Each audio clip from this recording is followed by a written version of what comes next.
नमस्कार, मैं Poonam Sharma, science mistress. आइए हम विज्ञान का जो क्लास 7th है दूसरा पार्ट पढ़े। पहले पार्ट में हमने पढ़ा था पादपों में पोषण। अब उसी को कंटिन्यू करते हुए हम दूसरा पार्ट पढ़ने जा रहे हैं प्राणियों में पोषण।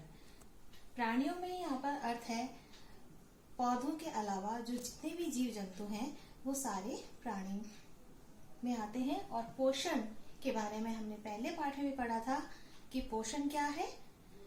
पोषण सजीवों द्वारा भोजन ग्रहण करने और उसके उपयोग की विधि पोषण है। चाहे वो जीव जंतु एक कोशिकीय हों, जैसे ये अमीबा का चित्र दिखाया गया है, या हम जैसे मानव हों जिनमें जटिल पाचन तंत्र है, या फिर ऐसे जीव जंतु हों जैसे गाय, भैंस, भेड़, बकरी जो चारा वगैरह खाते हों। तो कोई भी जीव हो, सभी में किस तरह का पोषण है, कैसे वो भोजन को ग्रहण करते हैं और उसको अपने उपयोग में लाते हैं, इस पाठ में हम इनके बारे में पढ़ने जा रहे हैं। अब पोषण हमने जाना था, पादपों में पोषण स्वपोषण होता है, जिसमें पौधे अपना भोजन खुद संश्लेषित करते हैं और जिस प्रक्रिया का नाम है प्रकाश संश्लेषण।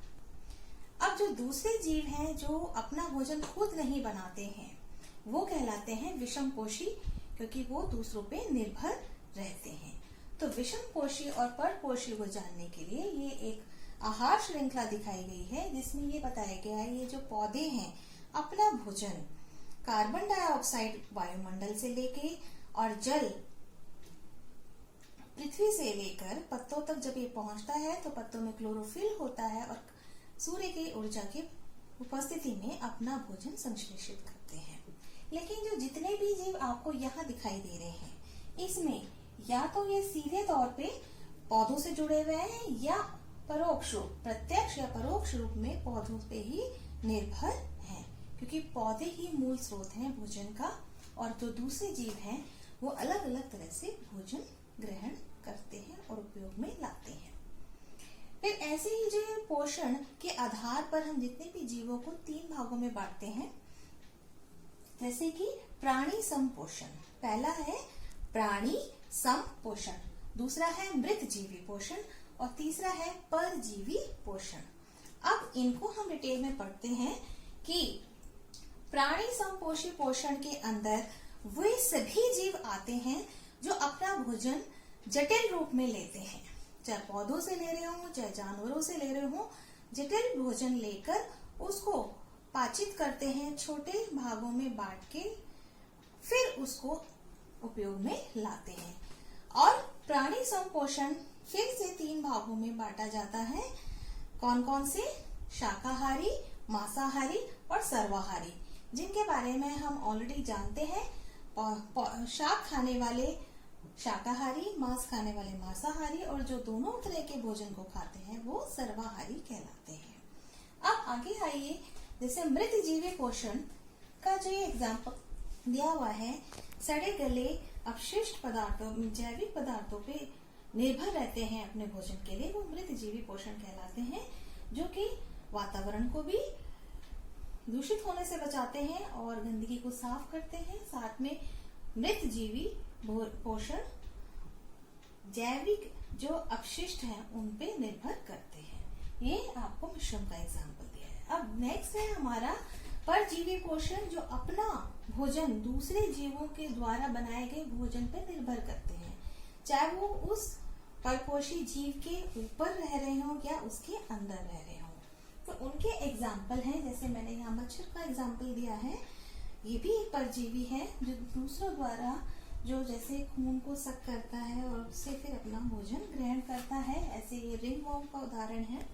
ऐसे ही एस्केरिस एक कृमि है जो पेट के अंदर रहता है जीवों के, और वहां पर जो इंटेस्टाइन है, आंत है, उनके द्वारा बनाए हुए भोजन पे निर्भर रहता है। नेक्स्ट है प्राणी समपोषण। इसमें जितने भी सर्वाहारी, मांसाहारी, शाकाहारी सब इसमें आते हैं। तो हम मनुष्य सर्वाहारी का एक उदाहरण है। तो अब हम डिटेल में मनुष्य के बारे में पढ़ने जा रहे हैं, जिसमें ये जो पोषण है 5 प्रक्रम में पूरा होता है, चाहे वो कोई से भी जीव हो। इस डिटेल में तो पहला है भोजन को ग्रहण करना, यानी कि अंतर ग्रहण करना। जब भोजन अंतर ग्रहण हो जाता है फिर उसका पाचन होता है, पाचन के बाद उसका अवशोषण, अवशोषण के बाद स्वांगीकरण और फिर उसके बाद बहिक्षेपण या निष्कासन। आगे आइए, अब मानव का जो ये पाचन तंत्र है बहुत ही जटिल है। इसमें एक तो ये सतत नली है, आहार नली, जिसको हम एलिमेंट्री कैनाल भी कहते हैं। तो 2 भाग हैं, एक तो ये एलिमेंट्री कैनाल यानी कि सतत नली जो मुख से शुरू होकर गुदा तक जाती है, और इसके पार्ट क्या है, मुख गुहिका, फिर है ग्रसिका, ग्रास नली, फिर है ये अमाशय, अमाशय के बाद ये शुद्रांत्र और उसके बाद बृहदांत्र, और ये मल द्वारा गुदा से बाहर निष्कासन हो जाना। तो एक तो ये वापस लाओ, सतत नली हो गया और उसके साथ ये जुड़ी हुई ग्रंथियां हैं जिसमें एंजाइम होते हैं, जो रसायन है भोजन को पचाने में मददगार है। बिना इसके भोजन का पाचन होना बहुत ही मुश्किल है। अब इसका जो पहला पार्ट है मुख, मुख के अंदर हम देखेंगे कि ये जो ये मुख है, मुख से भोजन का अंतर ग्रहण होता है। कोई भी भोजन हम खाते हैं उसको मुख से भोजन का अंतर ग्रहण हो गया। और मुख में क्या क्या है, जिह्वा, दांत। तो जब हम भोजन को ग्रहण करते हैं दांतों से चबाते हैं, और जो हमारी जिह्वा होती है वो क्या करती है, वो इसमें जो यहाँ पर एक हमारी लाला ग्रंथि भी होती है जिसमें से रसायन निकलता है जिसको हम एंजाइम कहते हैं, लार इसमें होती है, और भोजन के साथ उसको मिलके भोजन को आगे की ओर अग्रसर होने में मदद करती है। तो इसके नेक्स्ट पार्ट देखो, ये जो दांत है, सभी जीवों के जो दांतों की जो प्रक्रम होता है एक फिक्स होता है।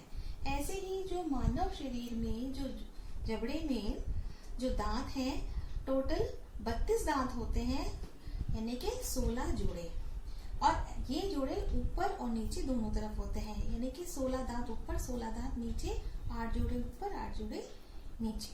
ठीक है, तो इससे क्या हुआ, तो ये जो जबड़ा है इनमें ये जो दांत हैं हमारे 4 तरह के प्रकार के होते हैं, सबका अलग अलग कार्य है।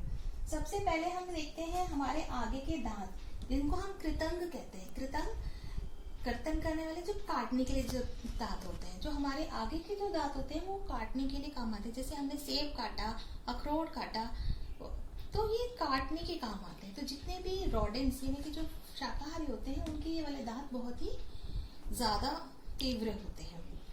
और फिर आ जाता है, तो ये आप देख रहे हो ये 2 जोड़े हैं, ये ऊपर का जबड़ा और नीचे के जबड़े में दोनों सेम है। तो 2 जोड़े हैं हमारे, 2 दांत और ये 2, यानी कि ऊपर के जबड़े में 2 जोड़े कृतंग के। दूसरा है रग्नंग, यानी कि टेयरिंग, चीरने फाड़ने वाले।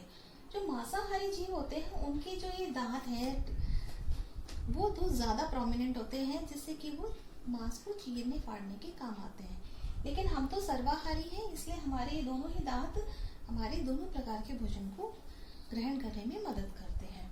तो रग्नक वाले टेयरिंग होते हैं, चीरने फाड़ने वाले। अब आप यहाँ पे देखोगे इसका ये एक जोड़ा है, एक जोड़ा ऊपर। ठीक है, फिर आ जाते हैं अग्र चरवर्णक, यानी कि प्रीमोलर। ये दांत होते हैं, चबाने के काम आते हैं, चबाने के। तो हम भोजन को जब अच्छे से चबाते हैं तो ये पीछे वाले दांत हमारे काम में आते हैं। तो ये 2 जोड़े हैं, 2 इधर 2 इधर। फिर आ जाता है चरवर्णक, ये भी सेम, उनका भी यही कार्य है, भोजन को चबाना अच्छे से। तो ठीक है, तो ये 16 दांत हैं, 8 जोड़े ऊपर 8 जोड़े नीचे। इसके अलावा जो दांत होते हैं पहले जो बचपन में होते हैं वो दूध के दांत कहलाते हैं, ये वाले दांत स्थायी दांत कहलाते हैं। नेक्स्ट आ जाता है हमारी जिह्वा। जिह्वा जब हम भोजन ग्रहण करते हैं तो कोई स्वादिष्ट चीज होती है तो बड़े स्वाद लेके खाते हैं, वो भोजन पच भी जाता है आसानी से। तो हमारी जो इसमें जो टेस्ट बर्ड होती है, वो जो सबसे आगे की जीभ का पार्ट होता है वो मीठे स्वाद को दर्शाता है, क्योंकि यहाँ पे वो टेस्ट बर्ड है। ऐसे ही यहाँ पे जो साइड वाला होता है नमकीन और बीच वाला खट्टा। जब भी हम कोई खट्टी चीज खाते हैं तो की आवाज आती है, इसका मतलब हम उसका चटकारा लेके खा रहे हैं, स्वाद को ग्रहण कर रहे हैं। फिर जो हमारी कड़वी चीज होती है जैसे दवाई, वो पीछे की तरफ लेके खाते हैं, क्योंकि हमारी जो टेस्ट बड है कड़वीपन की वो पीछे की तरफ है। तो 4 हमारे जो स्वाद है जीभा में, आगे की तरफ मीठा, साइड में नमकीन, इधर बीच में खट्टा और लास्ट में कड़वा। तो जीभा हमारे भोजन को लार के साथ मिलाने में काम आती है, और ये लार लाला ग्रंथि से निकलती है और यहीं से ही पाचन प्रक्रिया शुरू हो जाती है। पाचन प्रक्रिया में जो लाला ग्रंथि से जो एंजाइम निकलता है, जिसको हम बोलते हैं सलाइवरी अमाइलेज, और ये काम करता है मंड को शर्करा में बदलने में। इसका मतलब हम भोजन को जब चबा चबा के खाते हैं तो जो कार्बोहाइड्रेट है, लाला ग्रंथि से जो निकल रही है, रस निकल रहा है, वो उसको वही पाचन में मदद करता है, जिससे जो मंड है वो शर्करा में बदल जाता है। इसीलिए आपने देखा होगा कि जब हम भोजन को बार बार चबाते हैं तो वो हमें मीठा मीठा खाना लगने लगता है। तो उसको टेस्ट करने के लिए हमने यहाँ पे 2 परख नलियां ली हैं, जिसमें एक में हमने उबले हुए चावल डाले हैं पानी के अंदर, और दूसरे में हमने चावलों को अच्छे से मुंह से चबा चबा के, और जब उसमें से लार निकलती है तो उसका जो हमारा जो थूक है वो हमने इसके अंदर डाला है। और दोनों में ही हमें मालूम है, हम कई बार पढ़ चुके हैं कि मंड के लिए आयोडीन टेस्ट होता है, जो हल्के भूरे रंग की होती है। जैसे ही हम उस आयोडीन को, अगर उसमें मंड है तो वो आयोडीन का रंग गहरा नीला काला रंग हो जाएगा। तो उबले हुए चावल में मंड होता है तो ये इसको नीला काला रंग बना देगा।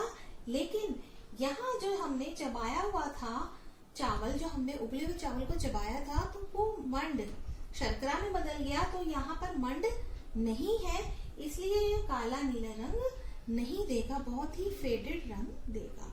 तो इससे पता चलता है कि भोजन का पाचन हमारे मुख से ही शुरू हो जाता है। अब हम देखते हैं ये पूरा हमारा पाचन तंत्र, जिसमें हमने बताया है एक सतत नली है और साथ में ग्रंथियां हैं जो एंजाइम स्रावित करती हैं, जो भोजन को पचाने में मदद करती है। तो सबसे पहले आपने मुख के बारे में पढ़ा, जिसमें हमने पहला पार्ट पढ़ा अंतर्ग्रहण। तो मुख से अंतर्ग्रहण हो गया। दूसरा हमारा था पाचन, तो मुख में ही यहाँ पे स्टार्ट हो गया था कार्बोहाइड्रेट का।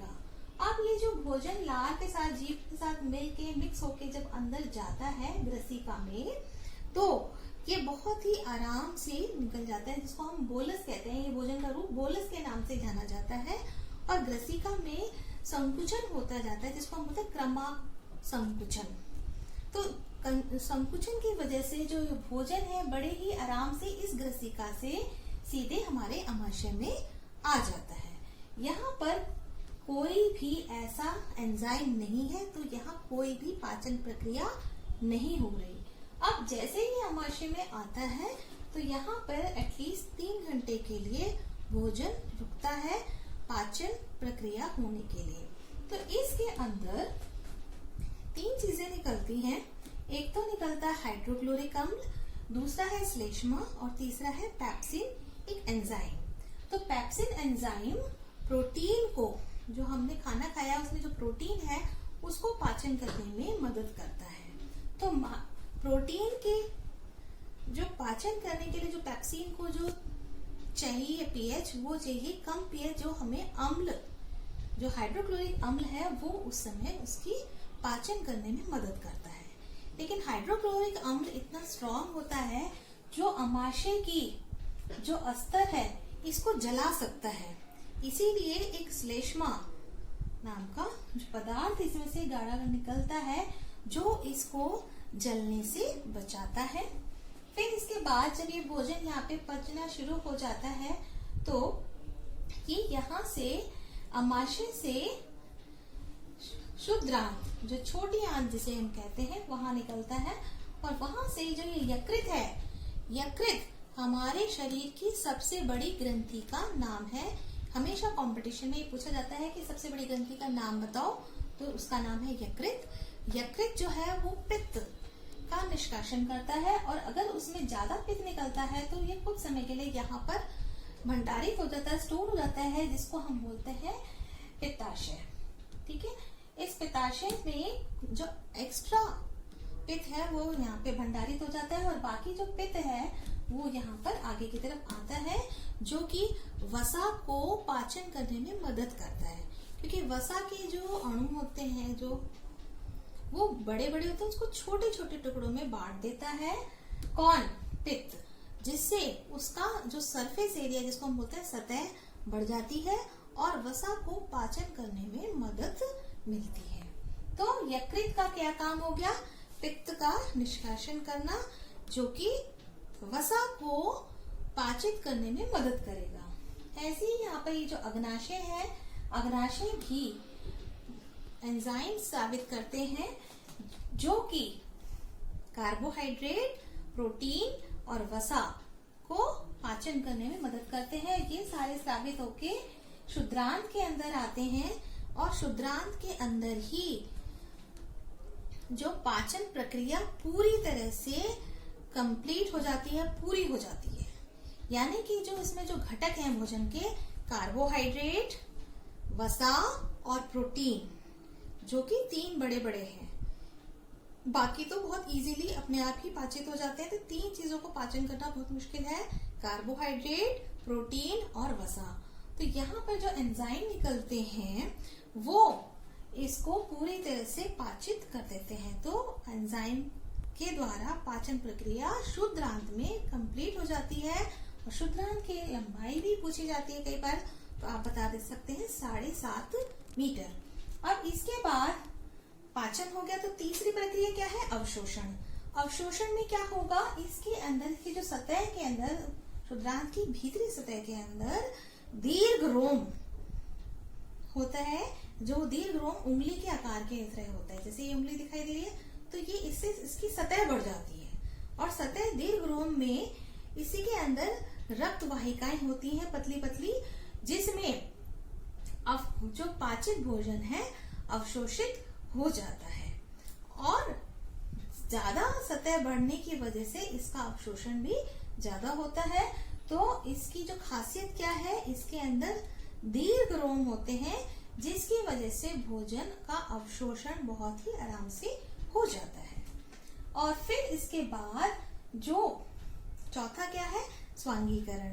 तो अवशोषित भोजन आगे की तरफ पूरे बॉडी में स्वांगीकरण यानी कि प्रक्रिया में आगे की तरफ चल जाता है। और इसके बाद जो बचा हुआ भोजन है जो पाचित नहीं हुआ है, वो बृहद आंत्र यानी कि बड़ी आंत के अंदर आ जाता है। इसके भी 3 पार्ट देख रहे हो आप, एक ऊपर बढ़ता हुआ और एक इस तरह क्षितिज की तरफ और एक नीचे की तरफ आता हुआ। ये बृहदांत्र है और इसकी लंबाई 1.5 मीटर के करीब है। अब इसका क्या काम है, इसमें जो भोजन आगे की तरफ गया और इसमें क्या हुआ कि जो जल था वो बाकी जो इसमें साथ साथ आगे बढ़ गया, जल भी हमारे शरीर के लिए जरूरी है, वो अवशोषित हो जाता है और बाकी जो बिना पचा भोजन है मलाशय के रूप में या भंडारित हो जाता है और गुदा द्वार द्वारा निष्कासित हो जाता है। तो स्वांगीकरण के बाद 5वां क्या है, निष्कासन। तो यहाँ से जो अपाचित भोजन है वो निष्कासित हो जाता है। तो 5 स्टेप आपको समझ में आ गए। नेक्स्ट देखो, अब ये जो हमने बात की थी, ये भोजन यहाँ से क्रमशः संकुचन से जा रहा है, इस ग्रसिका से यहाँ अमाशय में आ रहा है। अमाशय में हमने बताया था कि पैप्सिन, हाइड्रोक्लोरिकम और श्लेष्मा 3 चीजें निकलती हैं। पैप्सिन क्या काम करती है, प्रोटीन को पचाती है और ये उसको ऐसा माहौल देता है जिससे प्रोटीन पच जाए, और श्लेष्मा इसको प्रोटीन से बचाती है, अमाशय की अस्तर को, अंदर की भीतरी वॉल को बचाती है।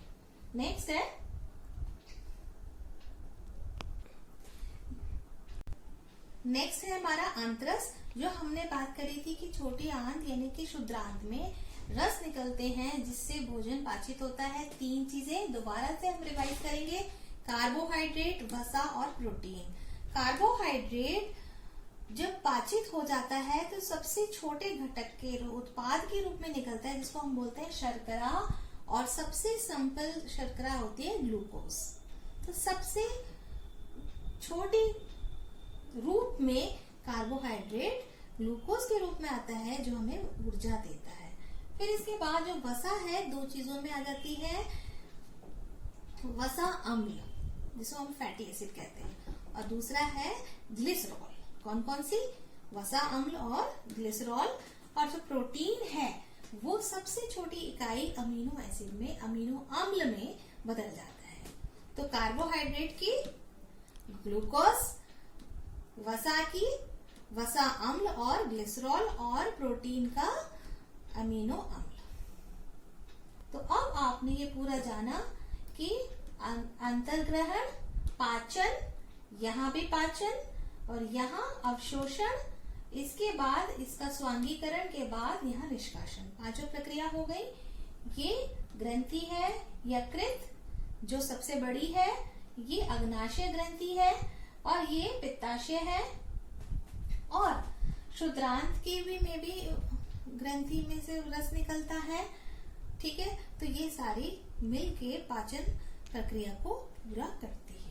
अब जब हमने बहुकोशिकीय मानव जैसे जटिल तंत्र को समझा जिसमें पाचन होता है, इसमें जो एक कोशिकीय जीव है उसमें भी ये पांचों प्रक्रम होते हैं। अब आप बताइए, ना तो इनके पास कोई पाचन तंत्र है, ना कोई इनके पास जटिल कोशिकाएं हैं, फिर भी ये पांचों प्रक्रम एक कोशिकीय जीव जैसे अमीबा में भी होता है। इसमें अब एक ही कोशिक है, इस कोशिकीय है, इसमें इस झिल्ली को हम पादाप कहते हैं। पादाप का मतलब है फॉल्स फीट, यानी कि कृत्रिम पैर। तो पैर क्यों कहते हैं? क्योंकि ये मूवमेंट में, उसके घूमने में काम आते हैं।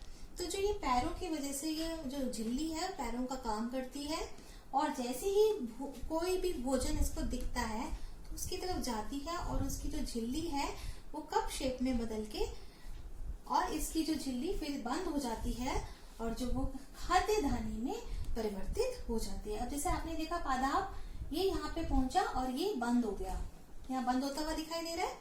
तो ये जो खाद्य रिक्तिका, खाद्य धानी, यहाँ पर ये खाद्य कण आ गया, भोजन आ गया, तो यहाँ पर ही इसमें एंजाइम रस निकलेंगे जिससे इस भोजन का पाचन होगा और अवशोषण होगा।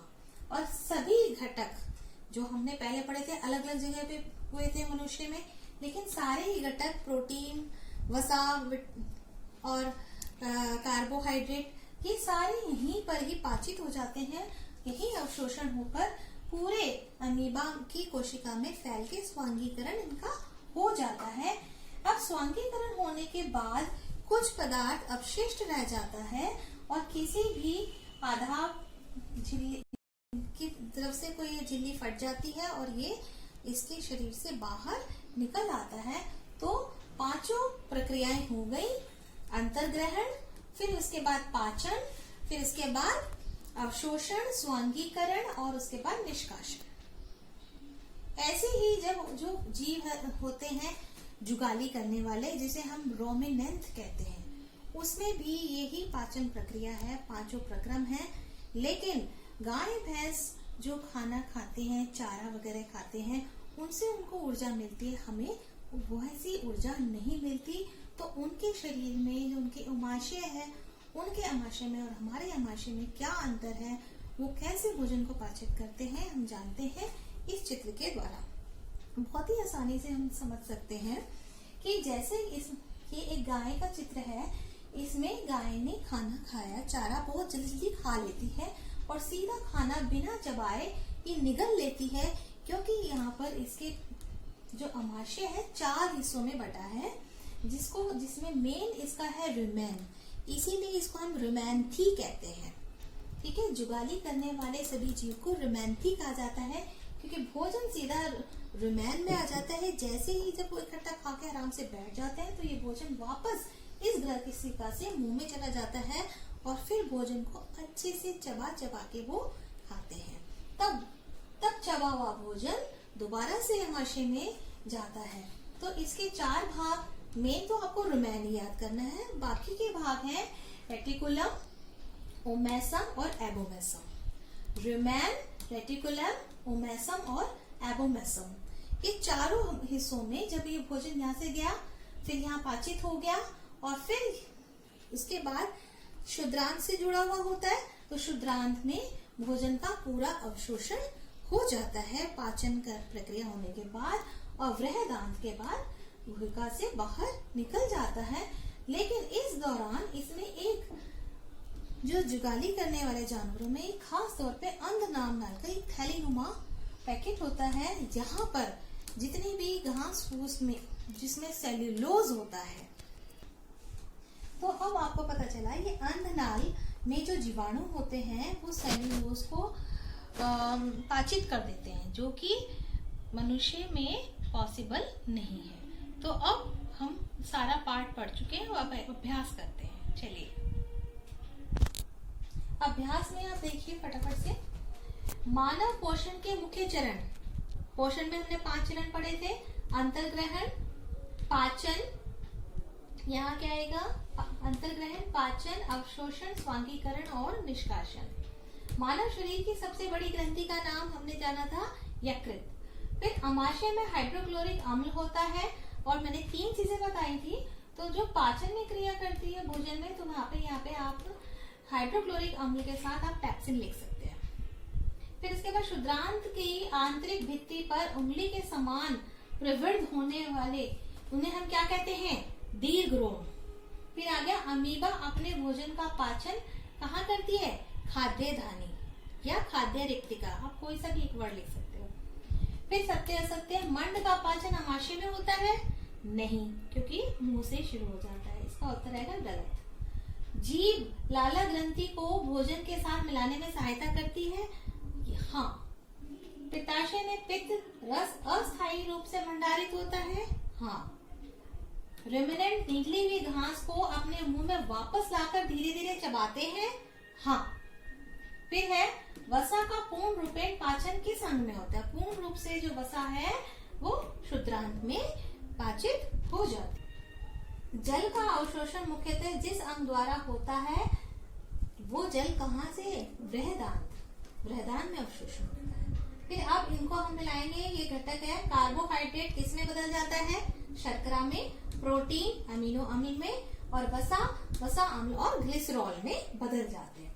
दीर्घरोम क्या है, ये कहाँ पाए जाते हैं और इनके कार्य क्या हैं। दीर्घरोम शुद्रांत के भीतरी वॉल में पाए जाते हैं, और इनके अंदर क्या है, रक्त वाहिकाएं होती हैं, जिसमें अवशोषण हो जाता है भोजन का, और इसका क्या काम है, पाचित भोजन को अवशोषण करने में मदद करता है, उसकी सतह को बढ़ाकर। फिर पित्त कहाँ निर्मित होता है, पित्त कहाँ निर्मित होता है, हमारा क्या आएगा उत्तर, यकृत में। यह भोजन के किस घटक को पाचन में मदद करता है, किसको, वसा।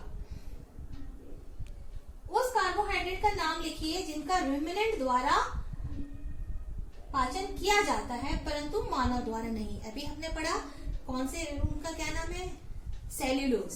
फिर इसका क्या कारण है, क्योंकि रुमिनेंट जो रुमिनेंथी है उनके पास अंधनाल है, जिसमें सेल्यूलोज जीवाणुओं द्वारा पाचित हो जाता है, जो कि मानव शरीर में नहीं है। क्या कारण है कि हमें ग्लूकोज से ऊर्जा तुरंत मिलती है। हमने देखा था कि कार्बोहाइड्रेट पाचित होकर ग्लूकोज में बदल जाती है, और ग्लूकोज से फिर हमें ऊर्जा मिलती है। अगर हम सीधा ग्लूकोज को ले लेते हैं तो वो सीधा हमें ऊर्जा देगा, क्योंकि उसको आगे पाचन होने की जरूरत नहीं है। फिर इसके बाद आइए, आहार नाल के कौन सा भाग द्वारा निम्न प्रक्रियाएं होती है।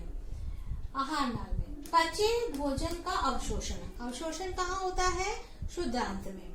फिर भोजन को चबाना किसके द्वारा चबाया जाता है, दांतों द्वारा। जीवाणु, तो दांतों में, ठीक है। जीवाणु नष्ट करना, जो हाइड्रोक्लोरिक अम्ल है उसका एक काम है, जीवाणुओं को भी वो नष्ट कर देती है, भोजन के साथ साथ जो आ जाते हैं उनको नष्ट कर देती है। फिर है, तो इसका क्या आएगा उत्तर, हाइड्रोक्लोरिक अम्ल। भोजन का संपूर्ण पाचन शुद्रांत में होता है। मल का निर्माण, ये जो हमारा जो लास्ट वाला पार्ट है वृहदांत्र, उसमें होता है, मलाशय में। मानव में अमीबा में पोषण के में कोई एक समानता और एक अंतर लिखिए। देखो हमने जब पढ़ा था अमीबा में और मानव में दोनों में ही प्राणी संपोषण होता है और इसमें पांचों प्रक्रम दोनों में होते हैं, जिसमें भोजन को जटिल रूप में लेकर उसको पाचित किया जाता है और फिर उसका अवशोषण करके उसका स्वांगीकरण किया जाता है, निष्कासन किया जाता है। फिर ये तो हो गई एक समानता, और अंतर क्या है कि भोजन जो मानव में जटिल पाचन तंत्र है, जबकि अमीबा एक कोशिकीय जीव है। मानव के जटिल पाचन तंत्र में अलग अलग जगह पे अलग अलग घटकों का पाचन होता है, जबकि अमीबा में सिर्फ खाद्य दाने के अंदर ही सारे घटक पाचित हो जाते हैं। नेक्स्ट है, इनको मिलाएंगे हम। लाला ग्रंथि कहाँ से निकलती है? लाला रस स्रावित करती है। फिर अमाशय, अमाशय क्या करती है? अम्ल का निर्मोचन करती है। फिर यकृत, यकृत क्या करता है? पित्त रस का स्रवण करता है। और फिर मलाशय, मलाशय में क्या होता है? अभी हमने लास्ट में पढ़ा था कि बिना पचे भोजन का भंडारण करता है। फिर शुद्रांत, शुद्रांत में क्या हो जाता है?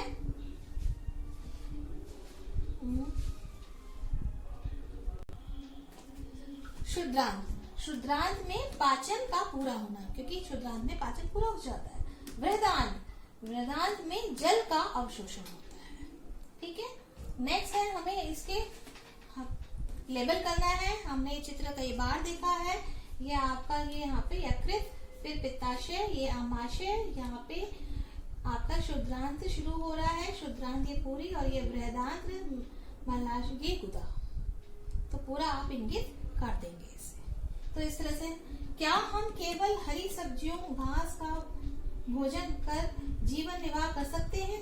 चर्चा कीजिए। क्या हम केवल हरी सब्जियां या घास का भोजन कर, क्योंकि हमें जो पोषक तत्व चाहिए वो, क्योंकि हम कई बार कहते हैं कि हमें शाकाहारी बनना है, कुछ तो कुछ शाकाहारी है वो भी रह सकते हैं। तो हम जो जीव है सर्वाहारी है, अगर हम खाली शाकाहारी रहकर भी हो सकते हैं, लेकिन कुछ पोषक तत्वों की पूर्ति अगर हमें ज्यादा से ज्यादा मात्रा में चाहिए तो हम दूसरे जो जंतुओं के जंतुओं से के उत्पाद से हम ग्रहण करते हैं। जितने भी हम दूध ले रहे हैं, अंडा ले रहे हैं, मांस ले रहे हैं, ये हमें जंतुओं से मिलता है।